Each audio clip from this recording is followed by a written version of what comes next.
हरे कृष्णा, राधे राधे दोस्तों। रक्षाबंधन एक भारतीय त्योहार है जो भाई और बहन के बीच अटूट बंधन का प्रतीक माना जाता है और हिंदू कैलेंडर के अनुसार यह सावन मास की पूर्णिमा तिथि के दिन मनाया जाता है। राखी बांधने का सबसे शुभ मुहूर्त अपराह्न कल यानी दोपहर के बाद का होता है, लेकिन अगर ऐसा संभव ना हो तो प्रदोष काल में भी भाई को राखी बांधी जा सकती है। लेकिन भद्रा काल के समय राखी बांधने से बचना चाहिए, क्योंकि ज्योतिष शास्त्र के अनुसार भद्रा काल के समय भाई को राखी बांधना बहुत ही अशुभ माना जाता है। तो आज के इस वीडियो में आप जानेंगे साल 2024 में रक्षाबंधन का त्योहार कब है, भाई को राखी किस समय बांधी जा सकती है, भद्रा काल कब से कब तक रहेगा और भद्रा काल में क्या इस दिन पूजा की जा सकती है, क्योंकि सावन पूर्णिमा का दिन है। ऐसे में सुबह और शाम भगवान की विधि विधान से पूजा की जाती है। भद्रा काल के समय में ऐसे कौन से काम हैं जो आपको करने से बचना चाहिए और किस तरह के काम आप भद्रा काल में कर सकते हैं, यह सारी बातें आज की इस वीडियो में आप जानेंगे। इसलिए आपसे अनुरोध है, वीडियो को पूरा जरूर देखिएगा। इस बार पूर्णिमा तिथि शुरू होगी सुबह 3:04 से और समाप्त होगी 19 अगस्त सोमवार की ही रात को 11:55 पर, क्योंकि केवल सोमवार के ही दिन विद्यमान है। इसलिए उद्या तिथि के अनुसार पूर्णिमा तिथि का उपवास, स्नान, दान और रक्षाबंधन का पर्व केवल और केवल 19 अगस्त सोमवार के दिन ही मनाया जाएगा।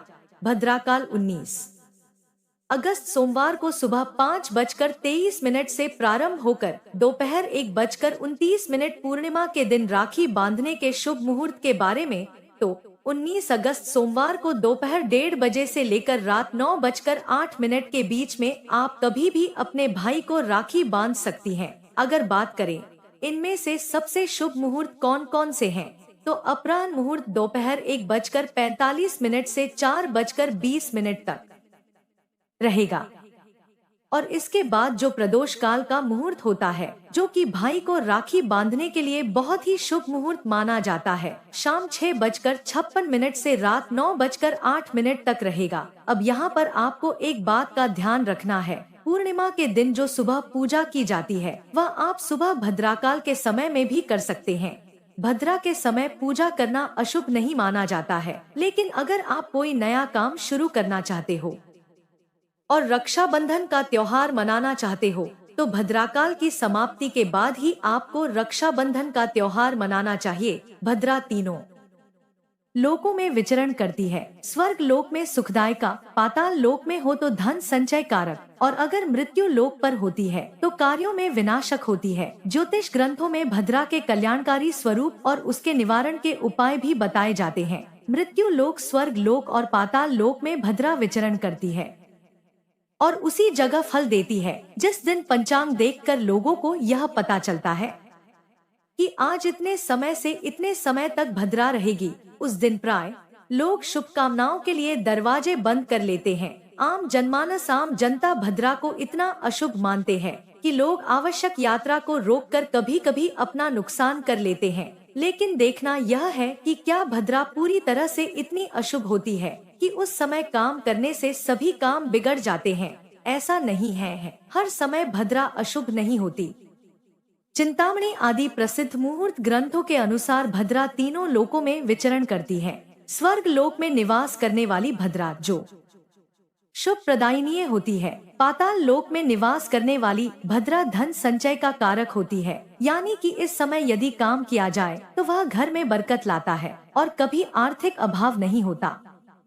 मृत्यु लोक यानी पृथ्वी पर निवास करने वाली भद्रा समस्त कार्यों की विनाशक होती है। स्वर्ग भद्रा शुभम कुर्यात्, पाताले च धनागमन मृत्यु लोके यदा भद्रा सर्व कार्य विनाशिनी। ज्योतिष के प्रसिद्ध ग्रंथों में भद्र का विस्तार पूर्वक वर्णन मिलता है। उनमें भद्रा के कल्याणकारी स्वरूप के बारे में भी बताया गया है। भद्र अशुभ होने पर उसके निवारण के उपाय भी शास्त्रों में बताए गए हैं।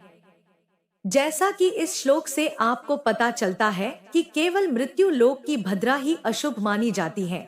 स्वर्ग लोक या पाताल लोक की भद्रा अशुभ नहीं मानी जाती और इस बार भद्रा का निवास पाताल लोक में होगा, जो कि धन संचय का कारक होगी, अपने भाई शनि की ही तरह।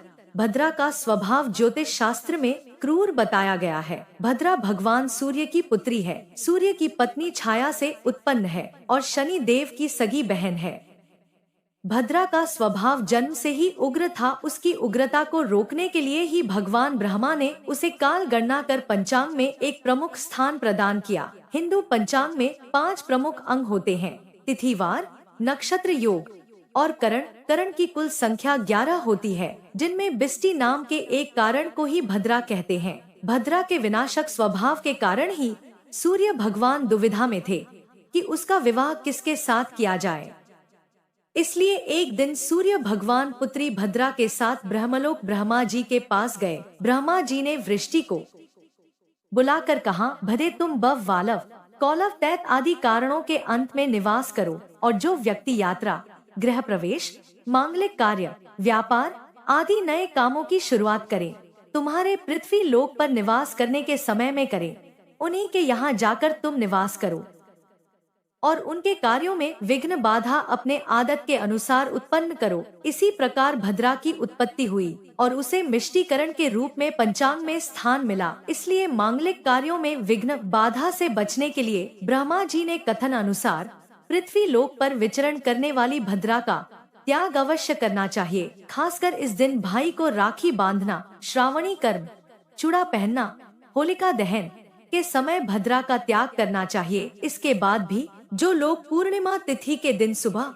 भद्राकाल होने के कारण पूजा पाठ करना अशुभ मानते हो, क्योंकि बहुत से लोग ऐसा भी विचार करते हैं, तो आप ब्रह्मा मुहूर्त में यानी सूर्योदय से पहले उठकर सुबह की पूजा कर सकते हैं। और इस दिन भद्राकाल के पूरे प्रभाव से बचने के लिए भाद्रा के 12 नामों यानी भद्र, धन्य, दधि मुखी, कालरात्रि, महामारी, खरा नना, भैरवी, सुरक्षाकारी, महाकाली, महारुद्र और कुलपति का जाप करना चाहिए। ऐसा करने से भद्रा का बुरा प्रभाव कम हो सकता है। दोस्तों, यह थी जानकारी राखी किस समय बांधे और किस समय न बांधे। हमारे द्वारा दी गई जानकारी आपको कैसी लगी? कमेंट बॉक्स में अपने विचार हमसे साझा जरूर करें और वीडियो पसंद आए तो वीडियो को लाइक करें। और हमारे चैनल में आप पहली बार है तो हमारा यूट्यूब चैनल अनु एस्ट्रो 777 सब्सक्राइब करना ना भूलिएगा। साथ ही बेल आइकन प्रेस कर दें ताकि हमारे द्वारा पोस्ट की गई जानकारी सबसे पहले आपको मिल सके। और आज का वीडियो बस यही तक। मिलते हैं अगले वीडियो के साथ। जय भोलेनाथ।